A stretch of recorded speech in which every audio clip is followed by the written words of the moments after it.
렌즈 뒤에 때가 끼는 시기가 생겨요. 그때도 이제 시력이 떨어질 수 있기 때문에 네, 안녕하세요. 강남 아이원스안과 대표원장을 맡고 있는 백동원 원장입니다. 원장님, 수술 후에 시야가 흐려 보인대요. 이거 왜 그런 걸까요?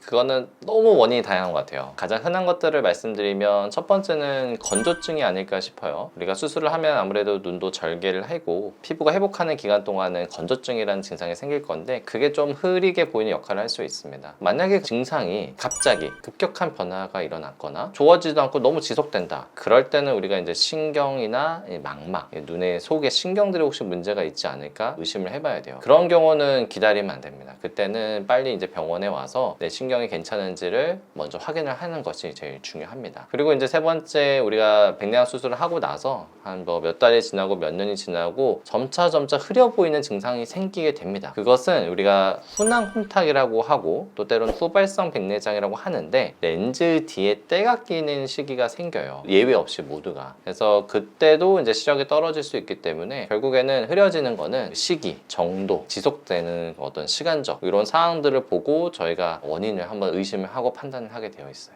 후발성 백내장이 전 처음 들어보는데 네네. 좀 자세하게 설명 부탁드리겠습니다. 눈 안에 수정체는 비닐 주머니 같은데 제가 하나 설명드리면 눈은 원래 수정체가 이렇게 투명하고 맑습니다. 근데 이게 비닐 주머니 안에 렌즈가 있는 거예요. 근데 나이가 들면은 수정체가 이렇게 뿌얘지는 노란색처럼 이렇게 누렇게 뿌얘져요. 그래서 우리가 수술을 할 때는 이 비닐 주머니 안에 있는 수정체만 제거를 하는 겁니다.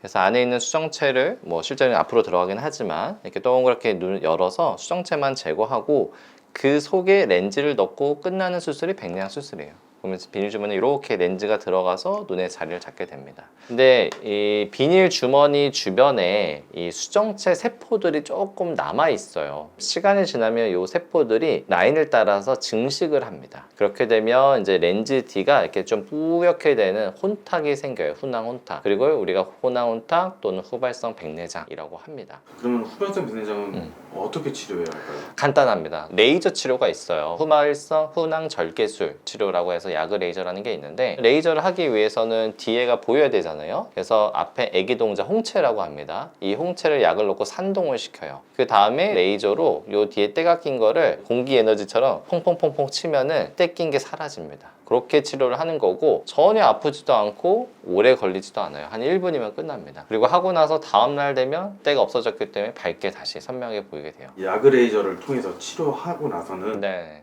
그 다음에는 후발성 백내장 재발은 없는 건가요? 거의 없습니다. 근데 100%는 아니에요.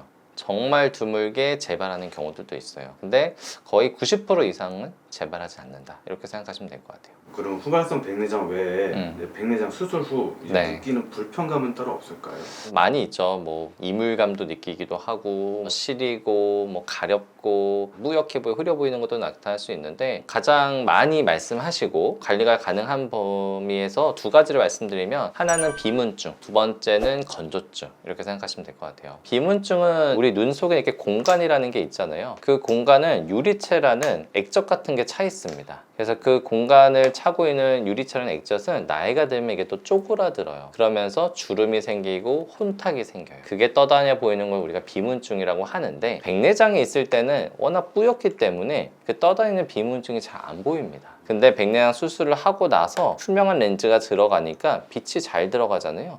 이제 그때부터 이제 떠다니는 찌꺼기 된 그림자가 여기 맺히기 시작하면서 비문증을 느끼기 시작해요. 많은 분들은 수술하고 생겼다라고 생각하시지만 보통은 그 전에 있었던 게 밝아지니까 수술하고 나서 느끼기 시작합니다. 두 번째는 이제 건조증이죠. 눈의 피부가 회복되는 기간 동안 건조증이 생기는데 보통 그 기간이 한 3개월에서 6개월 정도 많이 말씀을 드려요. 근데 건조증 자체도 많이 뿌옇고 시리고 뭐 시력도 떨어진다고 느낄 수 있는 여러 증상들을 이렇게 내포할 수 있기 때문에 건조증을 관리하고 치료하는 것도 수술 이후에는 매우 중요합니다. 백내장 수술 이후에 네. 건조증 치료의 적절한 시기나 치료 주기는 바로 시작해야죠. 건조증은 피부를 아무래도 절개했으니까 저희가 일반적으로 백내장 수술하고 나서 여러 가지 안약을 처방해 드리거든요. 물론 염증을 조절하는 안약도 있지만 건조증을 치료하는 안약들도 있어요. 수술 직후에서 저는 한 달 정도는 염증 치료가 더 중요하다고 생각해요. 그리고 염증이 다 어느 정도 마무리가 되고 안정이 됐다 생각하는 한 달째부터 IPL 레이저라는 장비를 이용해서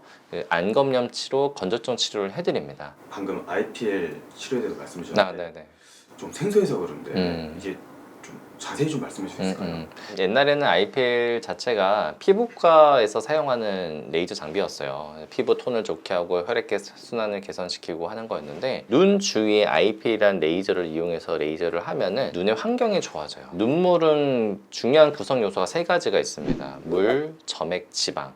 이 세 가지가 골고루 잘 분비가 되고 서로 층을 이뤄서 구성이 돼야 눈물층이라는 게 형성이 되는 거예요. 근데 뭐 수술을 하고 나서나 아니면 수술과 별개로 건조증이 심하신 분들, 안검염이 심하신 분들은 이 눈물층이 형성이 제대로 안 돼요. 이 세 가지 중에 하나라도 깨지면 눈물층은 깨지거나 형성이 안 되는 거거든요. 그거를 도움을 주는 게 IPL이에요. IPL의 결론적인 역할은 눈물의 질을 높이는 겁니다. 근데 이게 아무래도 피부 관리의 개념이기 때문에 한두 번에서 끝나진 않고 보통 뭐 4번, 6번 이렇게 좀 사이클을 돌리면서 심한 분들은 2주마다 하고 좀 괜찮으신 분들은 한 3, 4주마다 해서 조금씩 피부 톤을 늘리는 거다. 그리고 피부의 어떤 순환, 눈물 순환을 좋게 하는 거다 생각하시면 될 것 같고요. 저희는 이제 서비스로 피부도 좀 해드립니다. 일석이조의 효과가 있는 거죠. 건조증도 치료하고 피부도 좀 좋아지고. 그러면은 이제 백내장을 수술하고 나서 네. 관리할 때 좋은 팁을 좀 알려주시겠어요? 크게 꼭 해야 될 거 안 해야 될 거 좀 나눠질 것 같아요. 일단 꼭 해야 될 거는 당연히 안약 잘 쓰기, 그 다음에 주의사항 잘 지키기. 주의사항 중에서 제일 중요한 거 저는 일주일 동안 눈에 물 들어가지 않게 하는 거, 당연히 눈 만지지 않는 것도 중요하고요. 자외선 차단, 모자를 쓰거나 선글라스를 끼거나 하는 것도 되게 중요하다고 생각을 하고, 가능하시다고 하면 뭐 영양제를 섭취하거나, 제일 중요한 거는 검진, 제때제때 오셔서 보는 거. 하면 안 되는 거는 술, 담배 안 되겠죠. 한 달 정도는 뭐 수영장, 사우나, 무리한 구기 운동, 다칠 수 있는 것들, 이런 것들을 조금 피하라고 많이 말씀을 드리고 있어요. 근데 요즘 백내장 수술하고 나서는 워낙 기술이 좋아져서 회복이 너무 빨라졌어요. 가장 중요한 기본 사항들만 지키시면 일상생활에서의 크게 제약과 제한은 없다고 생각하셔도 될 것 같아요. 백내장 수술은 수술을 잘하는 것도 정말 중요해요. 좋은 의사를 만나서 나한테 맞는 렌즈를 선택을 받고 좋은 결과의 수술을 받는 것도 중요하지만 수술 후 관리도 당연히 중요합니다. 그래서 혼자 각각 개인의 플레이가 아니다. 이거는 좋은 의사와 좋은 환자를 만나서 서로 약간 팀워크처럼 처음부터 끝까지 만들어 나가는 게 이 수술이랑 사후 관리가 아닐까 생각됩니다.